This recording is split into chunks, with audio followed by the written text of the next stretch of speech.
Alors que les perspectives du traitement des big data sont encore insoupçonnées pour le grand public, Google lance un nouveau programme confidentiel qui permettrait, grâce à l'analyse de ces données, de prédire l'avenir. Mais le scientifique en charge du projet semble avoir mystérieusement disparu.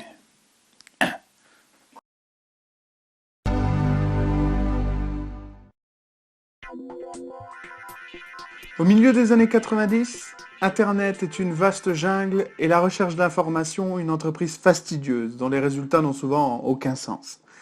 À cette époque, Larry Page, étudiant à Stanford et futur cofondateur de Google, utilise le moteur de recherche AltaVista. Donc, ça date, hein.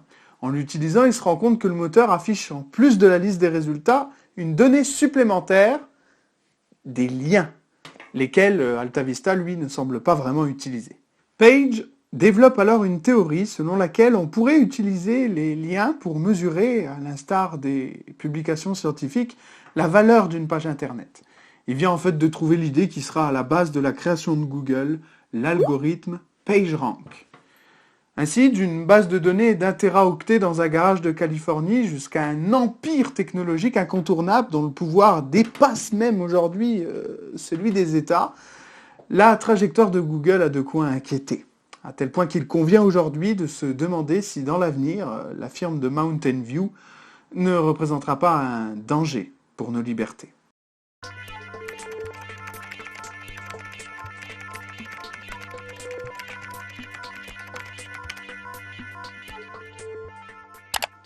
Aujourd'hui, Google génère un chiffre d'affaires de 59,8 milliards de dollars par an. C'est pas le SMIC, hein. Mais durant l'année 1999, en l'absence de modèle économique, l'entreprise est en difficulté et n'est pas en mesure de faire les investissements nécessaires pour suivre sa demande.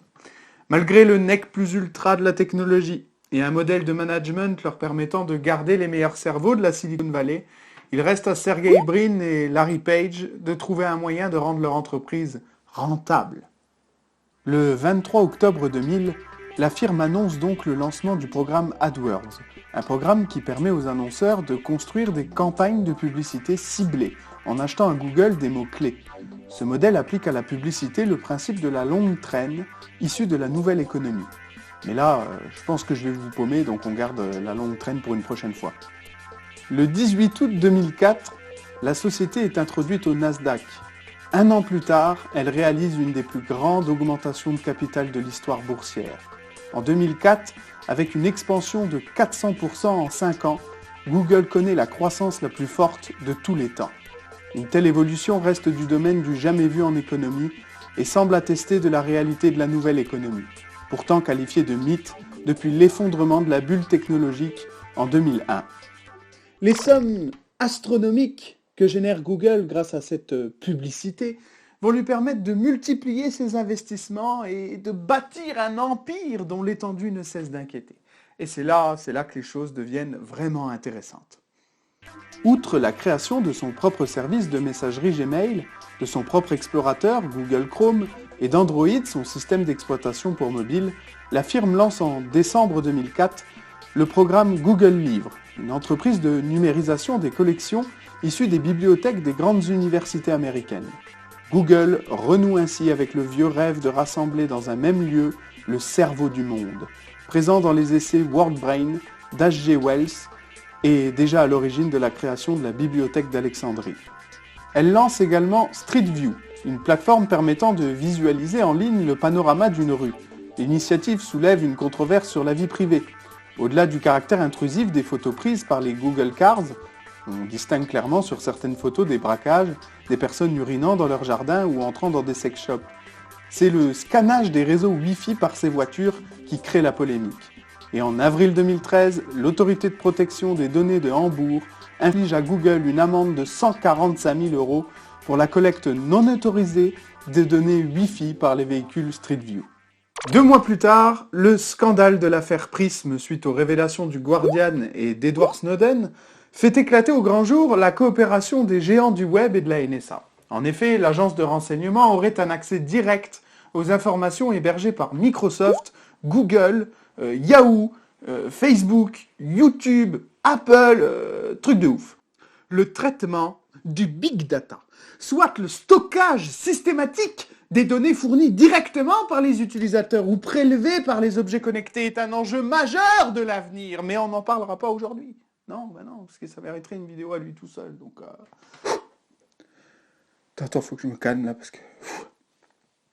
Bon, ce que l'on peut d'ores et déjà dire, c'est que Google possède très certainement la technologie la plus à même d'exploiter ces données. Ce qui lui donne un pouvoir tout à fait inédit, un pouvoir qui lui permettra, par exemple, de dire à nos compagnies d'assurance si l'on mérite un remboursement de nos soins ou non. Un pouvoir qui pourra faire savoir aux banques quels risques elles encourent en accordant un prêt. Et même un pouvoir d'influencer les élections.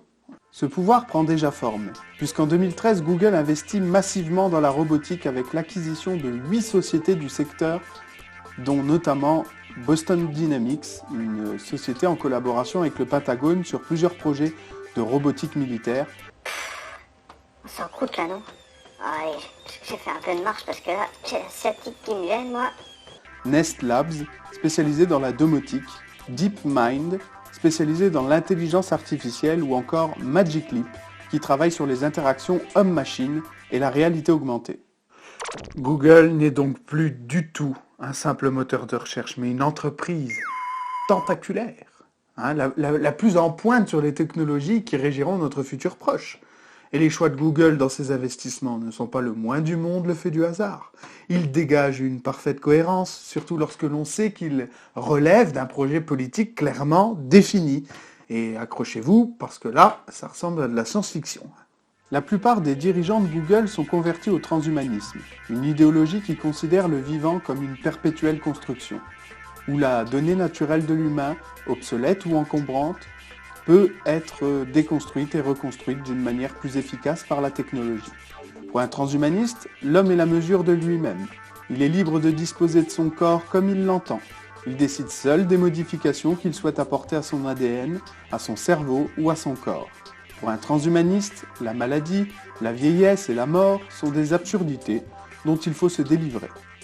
Dans The New Digital Age, ou le nouvel âge digital pour les non-bilingues, Jared Cohen, ex-conseiller diplomatique pour Hillary Clinton au ministère des Affaires étrangères, et Eric Schmidt, ancien PDG de Google de 2001 à 2011, décrivent leur vision de l'avenir. Dans cet avenir, il nous faudra assumer les conséquences de notre refus d'intégrer le réseau. Les nouvelles possibilités qu'offriront les technologies iront de pair avec une perte d'intimité totale et une surveillance continue, tandis que la liberté hors des technologies aura tous les allures de l'exil. Le livre nous permet, malgré lui, oui, parce qu'il ne faut pas déconner quand même, d'imaginer le danger pour nos libertés que peut représenter un monopole comme Google. Maîtriser les technologies du futur, c'est se forger la capacité d'intervenir dans la majorité des industries qui dépendront de plus en plus de la technique, par souci d'efficacité, que ce soit l'armée, avec la robotique militaire, la médecine, à travers le séquençage de l'ADN, ou les transports, avec les automates. Pour les cadres de Google, l'accession de milliards de nouveaux individus à l'Internet mettra l'humanité face à des défis inédits. Des défis que nous ne pourrons relever sans Google, évidemment. À bientôt, et n'oubliez pas, le futur commence aujourd'hui. Putain, je suis paumé là-bas, on est où là? Ça, je vais aller prendre l'air un peu. Ouais! Mais vas-y, te gêne pas! Putain, je vais me péter ta gueule! Du con, va! Bon, les gars, je me tire, j'en peux plus de toute cette violence là.